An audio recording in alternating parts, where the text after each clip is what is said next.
Hello, আসসালামু আলাইকুম viewers, আপনারা কেমন আছেন? আমি ভালো আছি। আমি আজকে আপনাদের সাথে কয়েকটি ভর্তা রেসিপি শেয়ার করব। যে ভর্তাগুলো বানানোর জন্য আমি কাঁচামরিচ, রসুন, পেঁয়াজ কুচি করে কেটে একসাথে ভেজে নিয়েছি। সেগুলোকে আমি শিলপাটায় ভালো করে বেটে নিব। বেটে নিয়ে দেখুন কত সুন্দর কালার এসেছে, সবুজ কালার। এই কাঁচামরিচের ভর্তা সবসময় বেশি ভালো লাগে। আর আমি এখন আলু সিদ্ধ করে রাখা ছিল, আলু কাঁঠালের বীজ একসাথে সিদ্ধ করে রেখেছি। আমি আলুটা এখন ভর্তা করে নিচ্ছি। আলুটা আমার মিহি করে নিলাম, তারপর তার ভিতরে মরিচ বাটা, স্বাদ মতো লবণ এবং কাঁচা সরিষার তেল দিয়ে হাতে মাখিয়ে নিলাম। আমার ভর্তা রেডি হয়ে গেছে। এখন আমি কাঁঠালের বীজগুলো ভর্তা করব। দেখুন কাঁঠালের বীজের লাল খোসাটা আমি উঠিয়ে নিয়েছি। এগুলোকে আমি ভালো করে বেটে দেখুন এর ভিতরে কাঁচামরিচ বাটা এবং লবণ দিয়ে দিলাম। লাস্ট পর্যায়ে আমি কাঁচা সরিষার তেলটাও দিয়ে দিলাম।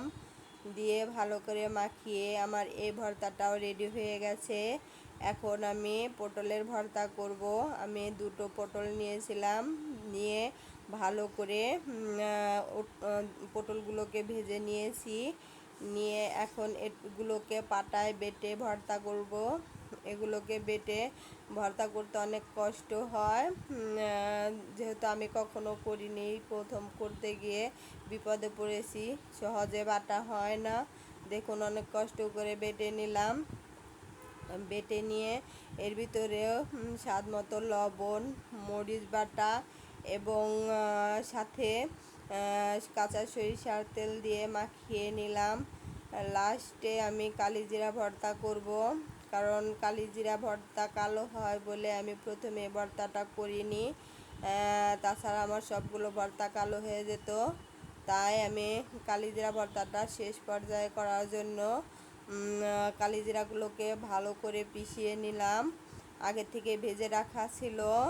এর ভিতরে স্বাদ মতো লবণ, মরিচ বাটা এবং কাঁচা সরিষার তেল দিয়ে মেখে আর একবার বেটে নিলাম।